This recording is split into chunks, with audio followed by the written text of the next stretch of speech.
여기 밤잠 설치기 하는 한 여자가 있습니다. 그리고 자꾸 이불 속으로 들어오는 한 아이도 있고. 아우, 저 당시 영화 보고 난 다음에 침대에 들어가서 괜히 한번 들춰보게 만드는 그거. 예전에는 무서운 영화 보면은 이불 뒤집어 쓰고 잤잖아. 그걸 못하게 한 거야. 그걸 못하게 한 거야. 그걸 못하게 한 거야. 끔찍하죠. 남편에게 억울하게 죽임을 당한 카야코는요. 집에 지방령, 집 귀신이 돼서 소통을 그냥 다 죽여버리고 말이야. 그래서 원한을 피는데요. 그렇죠. 자, 핏줄이 도드라진 저 눈빛, 무참하게 찢긴 얼굴, 일그러진 근육 하나하나가 미세하게 움직이는 그녀.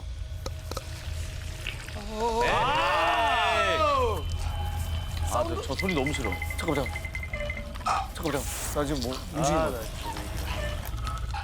그리고 이 장면도 빼놓을 수가 없는 거예요. 아, 계단 맞아. 아,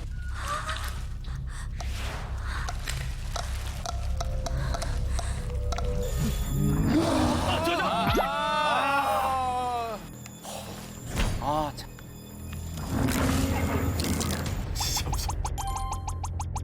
귀신계의 모전자전, 그 엄마의 그 아들이 보여주는 극강의 공포. 자, 오늘 토시온의 집에 당신을 초대합니다. 살인자의 그림자가 드리워진 미국의 한 마을. 킬러에게 친구 2명을 잃은 주인공 시드니는 슬픔과 함께 공포에 휩싸이고 맙니다. 그런데 그날 밤 시드니에게 걸려온 전화 한 통. Tatum, just get in the car. 하지만 뭐니 해도 이 스크림 속의 극강 공포는 바로 가면이었죠. 맞습니다. 공포 영화계의 3대 가면, 스크림 그 자체라 할 수 있는 고스트 페이스. 이 가면의 탄생 배경이 굉장히 골저스합니다. 예. 스크림의 감독 웨스 크레이븐이 명작 중의 명작, 뭉크의 작품인 그러네. 이 작품 아시죠? 절규에서 영감을 받아서 만든 캐릭터라고 합니다. 굉장히 닮았어요, 진짜. 그죠? 네. 자, 그리고요. 공포영화 왕들은 공포영화는 스크림 이전과 이후로 나뉜다라고 할 정도로 스크림이 큰 공을 세웠습니다. 우리가 흔히 아는 공포영화 공식이 뭐가 있습니까? 혼자 있을 때 나쁜 짓 하거나 술과 마약하고 그러면 먼저 죽고. 그렇죠. 그리고 13일 밤의 금요일 보면은 늘 배드실에서 죽어요. 네, 맞아요. 그런 거. 네. 그러네요. 그런데 스크림은 그 예상을 모두 배반. 일단 대놓고 관객이 호러 영화의 공식을 모두 알고 있다는 데서 시작을 합니다. A very simple formula. Everybody's a suspect. 또 스크림은 자기도 공포 영화면서 공포 영화를 셀프 디스합니다. 제발 죽이지 마세요. 유령님 전 속편에도 나오고 싶거든요. 이런 대사가 나옵니다. 네. 아, 그런 대사 있었어요? 나 스크림 2 나와야 돼요. 아, 진짜 그런 대사 있었어요? 계약이 돼 있거든요. 뭐 이런 게 있어요. 네. 그 밖에도 관객이 다음 장면은 이런 공식으로 전개되겠지라고 예상하는 순간 배우들이 그 말을 미리 합니다. 그렇죠. This is the moment when the supposedly dead killer comes back to life for one last scare.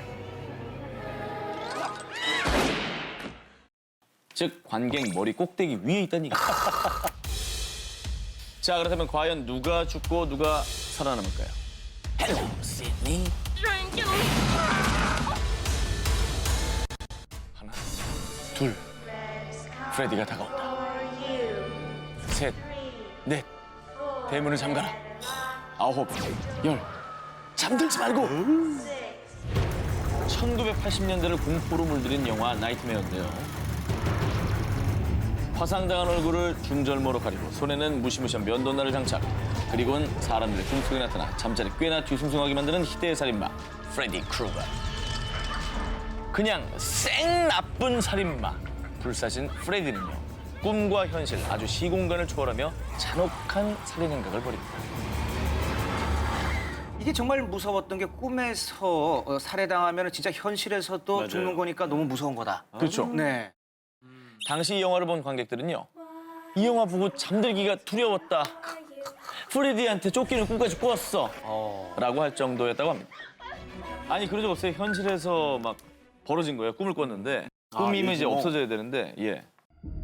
이 얘기를 참 제가 초등학교 3학년 때 가족끼리 한 방에서 같이 자고 있었어요.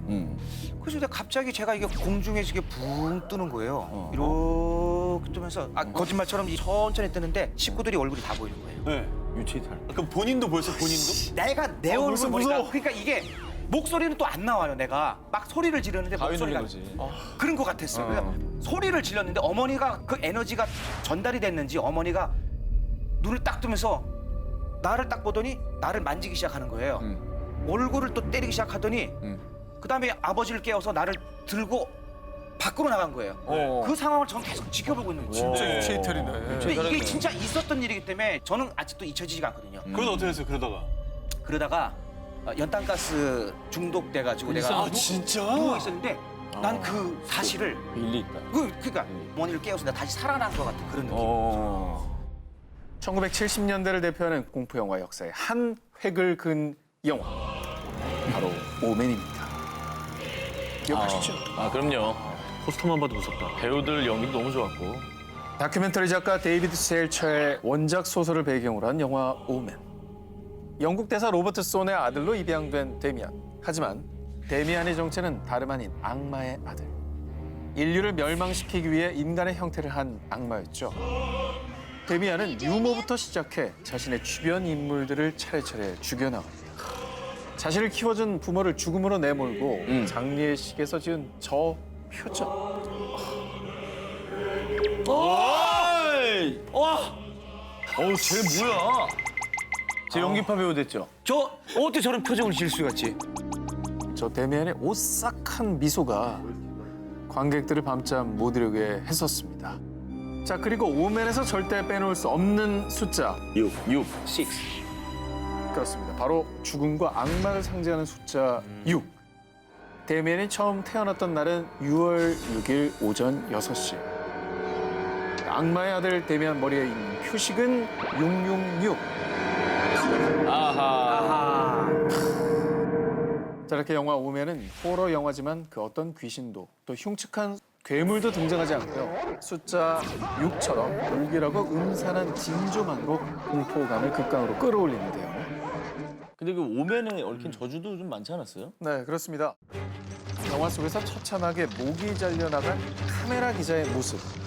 자, 이 장면의 특수 효과를 맡았던 담당자가 애인과 네덜란드 여행을 하던 중 그만 교통사고를 당했는데 그가 사고를 당한 자리엔 오맨까지 66.6km라는 표지판이 딱 있었고요. 뭐라고? 또 영화 속에서 원숭이들이 데미안의 악한 기운을 견디다 못해 난동을 부리는 이 장면을 촬영한 동물원에서 사육사가 갑작스럽게 탈출한 맹수에 물려 사망하는 사고까지 일어납니다. 이 뒷얘기가 더 소름 끼친다. 아우, 저 영화는 안 좋은 일이 너무 많이 생겼다. 자, 오맨의 저주 그리고 숫자 6. 그냥 우연의 일치였을까요? 아니면 정말로 데미안의 저주였을까요? 자, 이번에 소개할 영화 먼저 영상으로 만나보겠습니다. 파라노멀 액티비티의 시사회를 관람한 관객의 반응입니다. 이건 심리적인 공포 체험이에요. 잠잠한 바다에 갑작스레 찾아오는 파도와 같은 공포예요. 라는 후기가 줄을 이었습니다. 그런데 그 입소문보다 먼저 이 영화를 알아본 이가 있었으니 바로 흥행의 귀재 스티븐 스필버그 감독이었습니다. 이 영화를 집에서 관람하던 중에 이상한 기운을 뭐랄까 감지했어요. 실제로 스티븐 스필버그 감독은 영화를 보다가 기이한 일을 겪었는데요. 감독에게 받은 파라노멀 액티비티 DVD를 집 침실에서 보던 중 방문이 잠겼습니다. 아무리 해도 열리지 않자 급기야 열쇠 수리공을 부르는 일까지 있었습니다. 영화 속의 실제 초자연적인 현상을 직접 겪게 되자 이 영화 대박감이다 라고 생각을 했고 단숨에 판권 구매를 결정한 거였다고 합니다. 자, 그리고 스필버그의 예상은 딱 들어맞았습니다. 단돈 15,000달러, 약 1,600만 원의 초저예산 제작비를 들여 무려 2억 달. 와, 2,200억 원에 가까운 수익을 냈죠. 스필버그 감독, 아니 전 세계를 사로잡은 다큐멘터리 형식의 파라노멀 액티비티. 자, 연인 미카와 케이티는 동거 중인 커플인데요. 매일 밤마다 집에서 정체불명의 소리가 들려오고 침실 문이 저절로 닫히는 등 기이한 현상들을 겪습니다. 결국 그 둘은 이 심령 현상을 파헤치기 위해서 집의 곳곳에 비디오 카메라를 설치하는데요. 시간이 갈수록 강도가 심해지는 현상들. 그 중에서도 다시 봐도 섬뜩한 이 장면. KT가 정체불명의 존재에게 끌려가는 장면입니다. 저거죠. 오 마이 갓. 오! 하지만 결국 미카는 시신으로 발견됐고 KT는 행방불명되었다라는 자막으로 끝이 납니다. 오우, 미카는 누구에게 죽임을 당한 걸까요? 그리고 KT는 어디로 간 걸까요? 너무 무서워서 못 보시겠다고요? 그러면 이 한마디만 하겠습니다.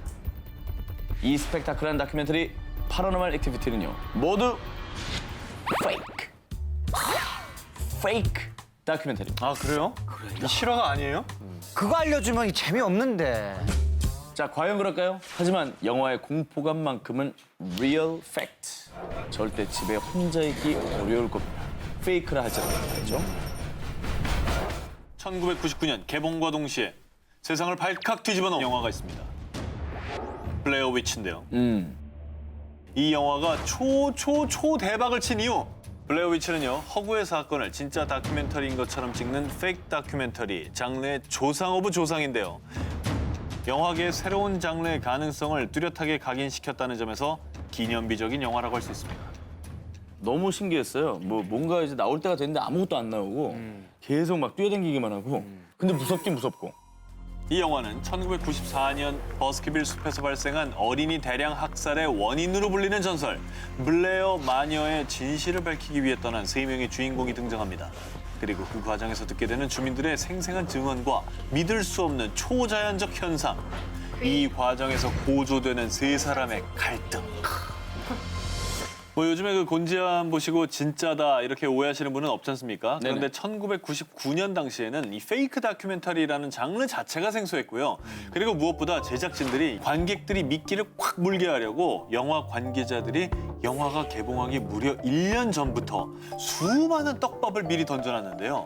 블레어 마녀의 전설이 실제로 있는 것처럼 홈페이지를 개설해 관련된 내용을 업데이트해놨고요. 거기에 3명의 실종 사건에 대한 경찰 기록부터 부모님의 인터뷰까지 올렸습니다.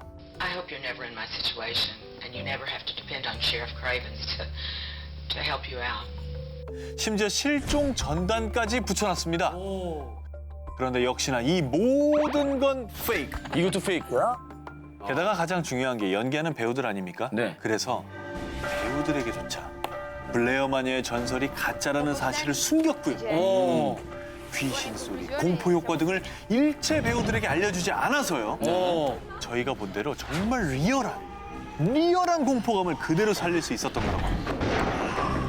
그래서 실제로요, 블레어 위치를 본 관객들은 블레어 마녀의 존재를 믿으며 전설을 직접 밝혀보겠다고 3355 모여 메릴랜드주의 버키스빌 숲을 찾아가게 됐는데요. 그럼 눈을 뜨지도 또 눈을 감지도 못한 새로운 공포의 시작. 오늘 밤 블레어 위치에서 확인해 보시죠.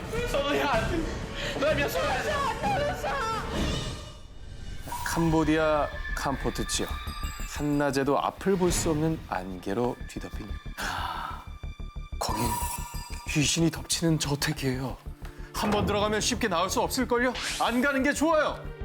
이렇게 북고산에 있는 한 대저택인 이곳은 바로 영화 R포인트의 촬영지입니다.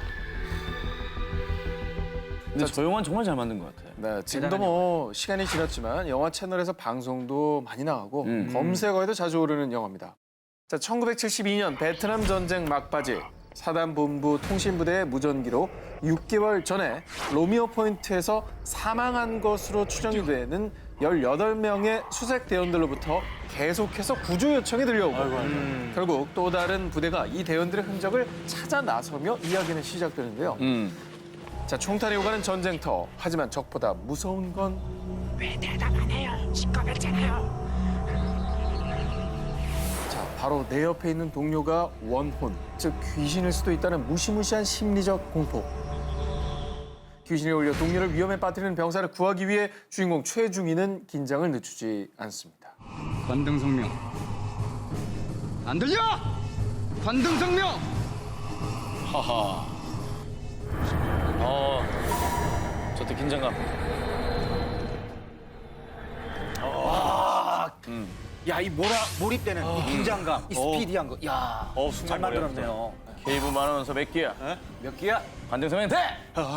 그들이 오고 있어요. 그들이 오고 있어요. 동네 바보구나. 내가 오해가 있었는데. 자, 아무튼 이 영화가 더욱더 공포스러운 이유, 바로 원혼들의 피로 가득한 R포인트, 실제 촬영지에 또 스토리가 있기 때문입니다.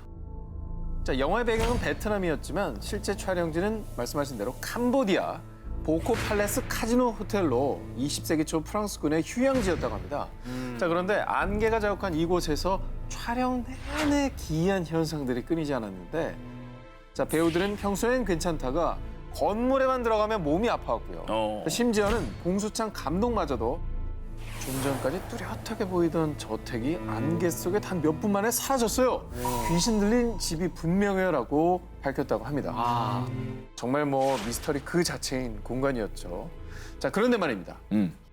1970년대엔 캄포트 주민들이 캄보디아 내전에 지고 있던 사람들에게 이유 없는 고문과 함께 총살을 당한 정말 끔찍한 역사와 한이 서린 곳이라고 합니다.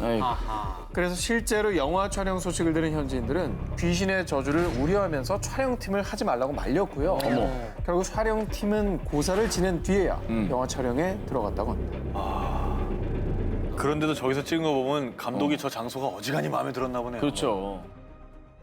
손에 피를 묻힌 자는 돌아갈 수 없다. 그럼 적보다 더 무서운 극강 공포, 과연 그 끝은? 관등성명대라.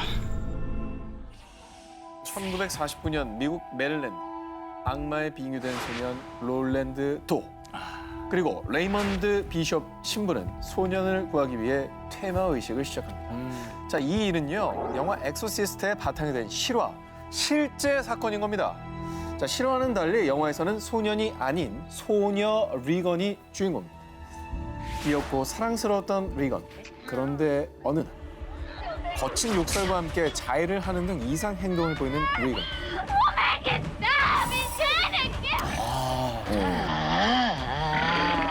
카리스 신부는 리건이 악마 파주주의 빙이 되었다는 사실을 알게 됩니다. 그리고 메린 신부와 함께 퇴마 의식을 시도하는 카리스 신부.